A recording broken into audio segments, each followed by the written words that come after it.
ओम शांति। अव्यक्त परिवार में आपका स्वागत है। आज है दिन 2। एकता और विश्वास की विशेषता द्वारा सफलता संपन्न बनो। आज का विषय है सफलता गले का हार। अव्यक्त इशारे। किसी भी कार्य की सफलता की दो श्रेष्ठ भुजाएं हैं। पहला आपसी विश्वास और दूसरा एकता। जहाँ संगठित रूप में सभी की एक मत है, आपस में एक दो के प्रति विश्वास है, वहाँ सफलता गले का हार है। संस्कार भिन्न भिन्न है और रहेंगे भी, लेकिन अगर कोई का संस्कार टकराने वाला है तो दूसरा ताली नहीं बजावे। हर एक अपने को चेंज कर ले तो एकता कायम रह सकती है। अभी हम मोहिनी दीदी से सुनेंगे।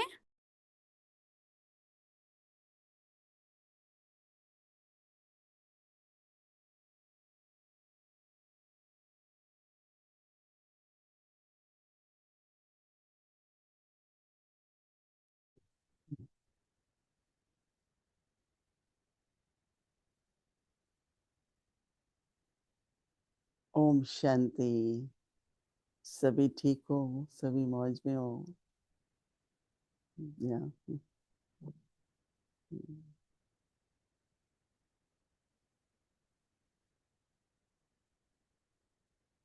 कुछ दिन से ये प्रश्न कई पूछ रहे हैं कि निश्चय और विश्वास में क्या फर्क है, फेथ और ट्रस्ट। तो मैंने कहा कि फेथ बुद्धि से होता है और ट्रस्ट दिल से होता है। हम सबको बाबा के ऊपर निश्चय है पर पूरा विश्वास नहीं है। तो मेरे को एक बार अनुभव हुआ, मैं पीस विलेज में थी, अभी नया नया लिया था। तो बहुत तरह की बातें आती हैं और बहुत सीलिंग बहुत छोटी है कमरों की, तो बाहर का तूफान आएगा ये वो, तो सब कुछ हिलता था। बहुत कुछ हो रहा था नया। अभी तो बहुत कुछ फर्क पड़ गया है, रेनोवेट किया है। तो आधी रात को कुछ ऐसी कंसर्न्स थी दोपहर को, तो मुझे आधी रात को अचानक नींद खुली और फिर वो कंसर्न्स, तो मैंने बाबा को देखा। बाबा ने कहा, बच्चे मेरे ऊपर निश्चय है ना? मैंने कहा हाँ। तो बोला, फिर क्यों चिंता हो रही है, फिर क्यों ये कंसर्न हो रहे हैं? क्योंकि पहले कंसर्न होता है फिर चिंता हो जाती है। क्या तुमको मेरे ऊपर पूरा विश्वास नहीं है? तो मैंने तब से देखा कि निश्चय तो 100% है, पर विश्वास की परसेंटेज है। एक बार ब्रह्मा बाबा ने, हम अच्छी अच्छी बहनें उस समय नए नए थे, यंग थे, बाबा के सामने बैठे थे। बाबा ने कहा, कितनी परसेंटेज है निश्चय की? तो सबने कहा 100%। नहीं तो हम क्यों आते, क्यों समर्पित होते? ये क्वेश्चन ही नहीं। बाबा ने कहा नहीं, तुम्हारी 70%, तुम्हारी 60। तो हम लोग को बहुत हैरानी हुई कि हमने तो सोचा हमें 100% निश्चय, बाबा कहता है नहीं। तो विश्वास जो होता है ना, वो अनुभव से होता है।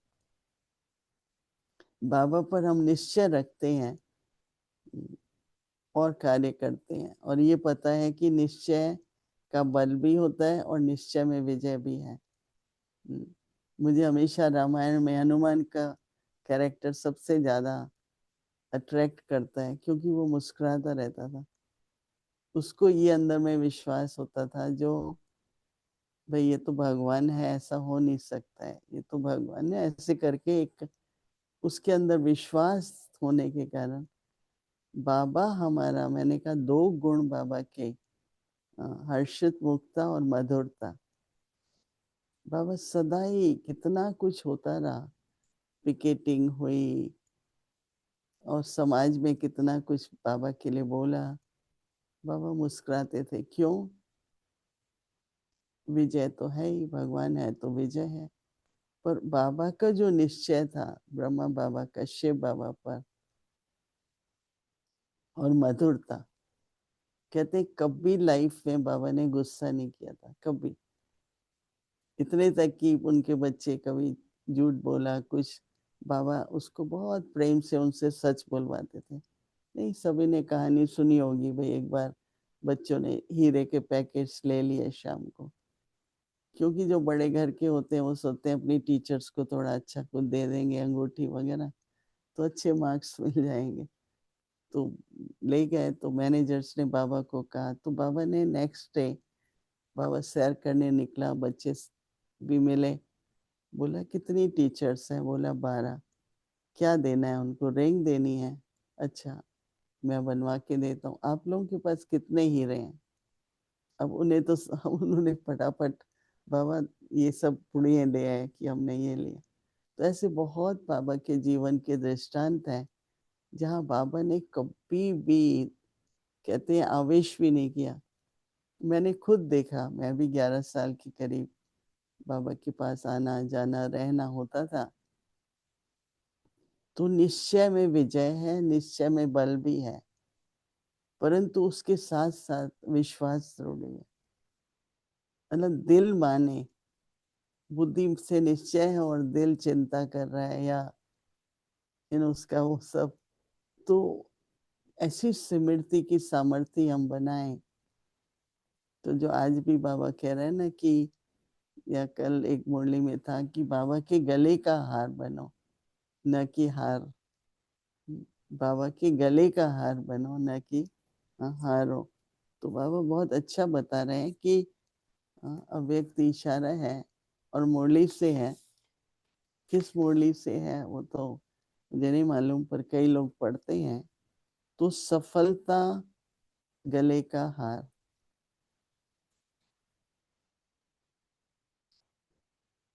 तो ये क्या होता है कि निश्चय और विश्वास दोनों को आप कंबाइन करके, जैसे आपकी दिल कह रही है तो ठीक होगा ही, और बुद्धि तो हमेशा लॉजिक है, रीजनिंग है, ये ऐसा होगा। मेरे को भी कई बार अंत तक मैं कहती हूँ विश्वास मत छोड़ो, विश्वास मत छोड़ो। धैर्यता रखनी पड़ती है, अगर विश्वास है तो धैर्यता भी रखनी पड़ती है, राइट। तो इसलिए क्या अंदर में निश्चय चाहिए कि सफलता मेरे गले का हार है। तो हर कदम, हर कर्म जो करेंगे, उसमें क्या संकल्प हो, सफलता मेरे गले का हार है। तो बाबा कहते हैं किसी भी कार्य की सफलता की दो श्रेष्ठ भुजाएं हैं। कार्य में सफलता तब होती है जब एक तो आपस में विश्वास चाहिए। नहीं, आज भी बाबा ने भाव और भावना की बात कही कि मेरा भाव क्या है, मेरी भावना क्या है। तो भावना तो शुभ है, पर भाव भी अच्छा हो। तो ये जो बाबा कहते हैं ना कि आपसी विश्वास, क्योंकि बहुत जल्दी किसी के इंटेंशंस पे डाउट करना, आपने इसलिए किया होगा, आपने ऐसा किया होगा, आपने इसलिए किया होगा, तो वो विश्वास की कमी है। जरूर सोच समझ के किया होगा ना। चलो अच्छा किया भी, हम कहते हैं कि राइट नहीं है या ऐसे, पर किया ना, हो गया ना। तो पर आप उसके बाद विश्वास ही नहीं करो कि नहीं आपको हम ये, नहीं, हाँ वो ठीक नहीं है। उसमें संबंध प्रेम के नहीं रहते हैं। तो आपसी विश्वास और दूसरा है एकता। और कल भी था कि अगर एक श्रीमत पर हम चलते हैं तो एकता जरूर होगी। हमारी बड़ी बड़ी मीटिंग्स जब शुरू हुई, हम लोग 12 लोग थे, बाबा ने पहली मीटिंग बुलाई जब बाबा थे, बाबा के समय पर। तो हर एक अपनी आइडिया देता था। फिर दीदी मनमोहिनी आके कहती थी बाबा ये कहता है, बस सब। तब उस समय ये शब्द निकले, बालक और मालिक। राय देने में मालिक बनो और राय को मानने के लिए बालक बन जाओ। और वो मेरे को बालक मालिक का जो बैलेंस है, उसमें सुखी रहता है आदमी। नहीं तो बार बार ये कहता है कि मैंने तो, अच्छा आपने मालिक बन की राय दे दी, अभी बालक मन करके उस राय पर चलो, ऐसे कितनी पॉइंट्स बाबा देते हैं। तो बाबा कहते हैं कि जहां संगठित रूप में सभी की एक मत है, और वो एक विनो बाबा की क्या मत है, राइट? आपस में एक दो के प्रति विश्वास हो, और जहां ऐसा होता है वहां सफलता गले का हार है। चाहे हम ये संकल्प रखें, सफलता मेरा जन्म से अधिकार है, परंतु ये दोनों बातें, एक दूसरे पर विश्वास और एकता, जहां थोड़ा भी कॉन्फ्लिक्ट है ना, थोड़ा भी, उसका वातावरण में प्रभाव आता है, उसकी वाइब्रेशंस का कहीं ना कहीं असर होता है। तो इसलिए कोशिश करके जैसे ये ध्यान रखना है, संस्कार तो भिन्न भिन्न है। अगर हर एक को अपना पार्ट बजाना है और सेम संस्कार होंगे तो कैसे बजाएंगे? तो हर एक के संस्कार तो अलग ही होंगे ना। तो बाबा कहता है संस्कार हैं भी और भिन्न भिन्न संस्कार रहेंगे भी। कभी ऐसा नहीं होगा कि दिव्यता होगी, पवित्रता है, बाबा पर निश्चय है, परंतु संस्कार हर एक के अलग हैं। तो बाबा कहते हैं लेकिन अगर कोई के संस्कार टकराने वाला है, कई बार बार जैसे कुछ अपनी हठ के कारण, अपनी आदतों के कारण टकराने का बहुत होता है। अभी सड़क पर देखो, हर तरह की गाड़ी अपने अपने लेन में चलती, तो हर एक अपना अपना, किसी से कभी कोलाइड नहीं करना, टकराना नहीं है। तो इसलिए बाबा कहते हैं कि कोई का संस्कार टकराने वाला है तो दूसरा फिर ताली नहीं बजाए। ताली तो दो हाथ से बजती है ना। तो आप नहीं, आप बस आजकल कहते हैं ना एक हाथ की ताली बजाओ, हम दूसरी ताली में नहीं कहते हैं। तो हर एक अपने को चेंज कर ले तो एकता बाबा कहते हैं कायम रह सकती है। तो बालक और मालिक बनने की कहो या किसी भी प्रकार से, मामा हमारी होती थी तो बाबा के पास कोई भी जाता था ना, तो बाबा ज्यादा किसी की उसमें नहीं जाते थे, मामा के पास भेजते थे। तो मामा पहले बैठेगी, उसकी बहुत महिमा करेगी, तुम्हारा कितना एक्यूरेट है, तुम तो बहुत ही ये हो। फिर एंड में कहेगी देखो बाबा ऐसे समझाता है, थोड़ा इस पर ध्यान दो। इतना कहते हैं कि मामा के समझाने का तरीका, पहले उसको कहेगी और है भी ठीक ना। बाबा नहीं कहता है कि किसी में 98 अगर कमी है तो भी दो तो गुण होंगे, और मेरा संबंध उन दो गुणों से हो। 98 वो अपने आप ही संभालेंगे, नहीं किसी की कमजोरी। और कई में 98 गुण होंगे, दो कमजोरियां होंगी। हर तरह की पुरुषारथी तो होते ही है, परंतु मेरा व्यवहार, मेरी दृष्टि, मेरी वृत्ति सबके लिए प्रेम की है। सबको हिम्मत दिलाना, आगे बढ़ना, ये सच्ची सेवा है। सबका उमंग उत्साह बना रहे। तो इस तरह से अगर हम अ, आपस में संबंध रखते हैं तो सफलता मेरे गले का हार है। हर कदम पर आपको हमेशा महसूस ही होगा। तो इसलिए विश्वास भी रखना है, एकता भी बनाए रखनी है। दो स्टेप्स बाबा ने दिए हैं। तो अभी हम कुछ मिनटों के लिए इन दोनों शब्द एकाग्र करके उसका वास्तविक अर्थ क्या है, वो गुण कैसा है जहाँ विश्वास है और एकता है, वो अपने में विमर्श करेंगे।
ओम शांति।